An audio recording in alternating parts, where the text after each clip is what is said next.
Hay un común denominador en la actitud que está teniendo el gobierno de la ciudad respecto a dos temas que tienen que ser pilares en una sociedad democrática, y me refiero concretamente a la salud y me refiero a la educación.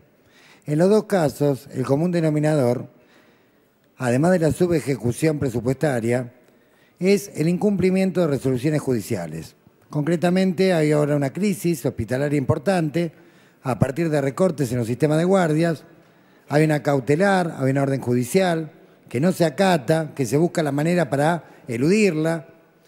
Y en el caso de educación, la crisis con la que nos encontramos hoy, de aulas modulares, de escuelas container, tiene su origen en el incumplimiento del compromiso judicial que había adoptado el gobierno de la ciudad a principios del 2011, donde se había comprometido a 24 escuelas, 28 secciones, ¿sí?, de las cuales hizo menos de la mitad, y algunas ni siquiera las incluyó en las partidas presupuestarias.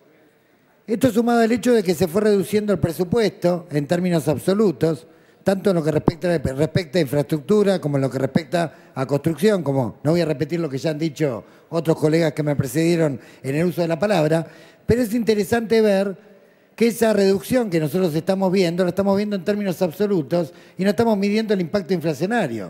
O sea, según las propias estadísticas que maneja el gobierno de la ciudad, ¿sí?, del 2011 a la fecha, tuvimos un impacto inflacionario del 79%, con lo cual el presupuesto que se está asignando a construcción e infraestructura es muchísimo más bajo. Entonces estamos frente al peligro, no de aulas, container y modulares solamente, sino al peligro de llevar a la escuela pública a ser una escuela container, que básicamente esto es lo que está buscando el gobierno. Una escuela container de sueldos bajos, una escuela container concretamente donde el presupuesto año tras año en términos absolutos y relativos se va desgastando, donde el salario docente está por el piso, ¿sí?, y cada vez, está más alejado de la canasta familiar, donde se ha alargado la carrera de magisterio a 4 años para invitar amablemente a los docentes a la deserción, porque díganme qué docente va a querer estudiar 4 años una carrera para salir a ganar 4.000 pesos, es una locura, es una invitación a la deserción y es un favorecimiento claro a la educación privada. Todo esto en el contexto de cesión de espacios públicos a través de concesiones a un montón de amigos, ¿sí?, en una denuncia que vamos a hacer en pocos días por malversación de fondos, concesiones donde se pagan canon ridículo, todo esto en el contexto de que las herencias vacantes no están claro dónde están, que tendrían que ser volcadas concretamente a la utilización de la educación pública. Por eso desde Bloque Verde Alameda vamos a apoyar la comisión de seguimiento, vamos a apoyar obviamente la cuestión de la auditoría, vamos a apoyar el pedido de interpelación, vamos a apoyar los pedidos de informe y además pedimos que se incorpore en la versión taquigráfica lo que viene señalado la diputada Virginia González Gás respecto al informe de California sobre las escuelas container. Gracias, señor presidente. Gracias, diputado. Bueno, yo escuché atentamente a los legisladores del PRO y tomé nota de algunas cosas que dijeron. Por ejemplo, la diputada Pollero planteaba que había discursos estructurados... Disculpe, más allá que te... Disculpe, trate de no decir los nombres, porque después cada uno que nombre va a tener derecho a réplica. Discúlpeme. Entonces, genéricamente, perdón. Escuché atentamente que se planteaba que había discursos estructurados de lo ideológico, que se estaba deformando la realidad, pero en realidad, la verdad que me asombra la intervención de los diputados del oficialismo porque tienen una posición mucho más conservadora que la que los diputados escuchamos del propio ministro Burlich. En la reunión que hubo con el ministro de Educación, que participaron varios diputados, donde después se le entregó un informe a cada uno de ellos, el ministro reconocía que el sistema online tenía muchas deficiencias, todavía no terminamos de escuchar cuáles, reconocía que había una falta de vacantes en un segmento de preescolar bastante importante y no planteaba que las aulas modulares eran un paso a la modernización, sino que insinuaba que era una situación de emergencia. De hecho, estamos en una sesión extraordinaria, no estamos en una sesión ordinaria del Congreso de Suecia. O sea, estamos en una sesión extraordinaria porque tenemos una crisis educativa. Pero para ir a los hechos concretos, a lo que los diputados se refieren, por ejemplo, acá se mencionó en varias oportunidades al polo educativo. Yo tuve la suerte de trabajar, la suerte o la desgracia, 12 años consecutivos a pocas cuadras y todos mis compañeros de escuela trabajaban también en el polo educativo. Invito a los diputados del oficialismo a visitarlo mañana.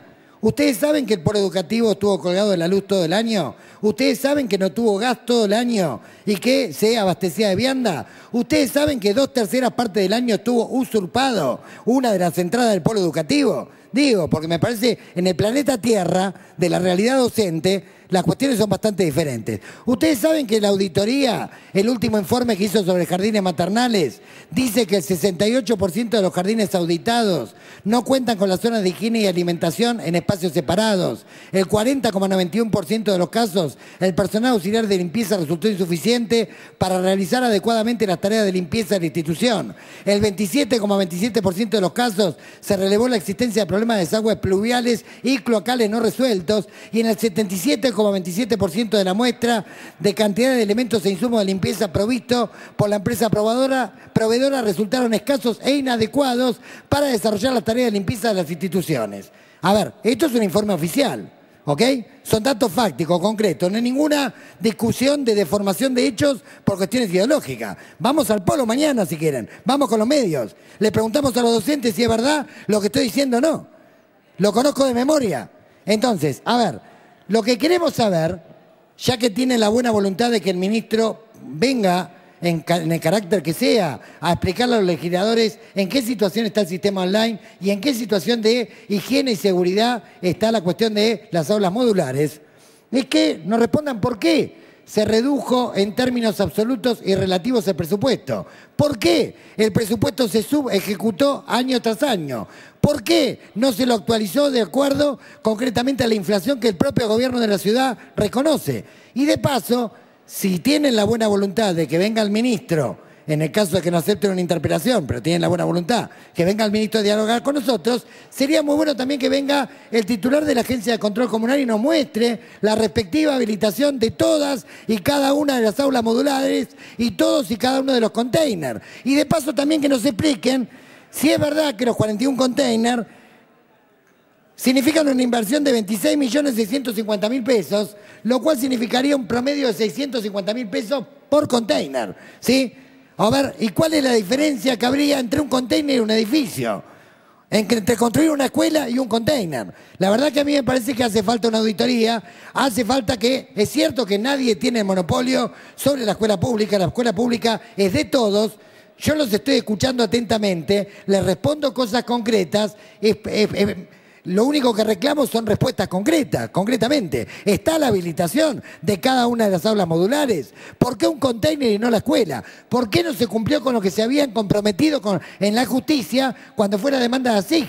Que se habían comprometido una cantidad de escuelas de las que solo construyeron la mitad, ¿sí? Y mucho menos de la mitad en materia de secciones, ¿sí? O sea, porque el ministro Burlich, a ver, cuando se reunió con los legisladores, insisto, reconoció que había un problema serio de vacantes en una franja, digamos, de preescolar, reconoció que había deficiencias en el sistema online, concretamente, y no presentó a las aulas modulares como el paso al futuro, lo presentó como una situación de emergencia. Entonces yo ahora escucho a los legisladores del PRO y la verdad que están en una posición que está estructurada desde lo ideológico y que deforma los hechos de la realidad, citando a la diputada propinante. Gracias. Bueno, la verdad que yo no salgo de mi asombro con este expediente. Yo no tengo ningún problema y todo el mundo sabe que obviamente no estoy a favor del fusilamiento de nadie. Pero la verdad que ponerse a considerar en una legislatura donde fuimos electos por el voto popular los dichos de un sujeto que ni siquiera es funcionario, tenga acceso donde tenga, ¿sí? Tenga acceso donde tenga, es sentar un precedente donde precisamente se hace lo contrario que se dice que se va a invocar. O sea, ¿desde cuándo la legislatura va a salir a la casa de bruja de las opiniones del ciudadano? Si quieren, junto con Arenaz escribimos un tuit juntos, ¿sí? Un tuit, no una resolución de la legislatura, condenando toda forma de violencia. La del Estado, pero también la del gobierno norteamericano con una clara injerencia, reconocido por un periodista reconocidísimo del diario El Guardián. A ver, disculpe, diputado, no, y estoy seguro que el Papa Francisco condenaría la violencia de los dos lados, y no solamente la de uno, de manera deformada. Segurísimo estoy de eso. Diputado, le pidió una interrupción. Yo voy a proponer, en el mismo sentido que propone el diputado Marcelo Ramal, que se retire el expediente porque siento un precedente nefasto, empezar a condenar ciudadanos que no tienen un puesto en el en el aparato del Estado por sus opiniones políticas. Es realmente una locura, absolutamente antirrepublicana. Más allá de la condena de la violencia en general, pero eso sería materia de otro expediente, no del que estamos tratando ahora. Diputado, ya eso...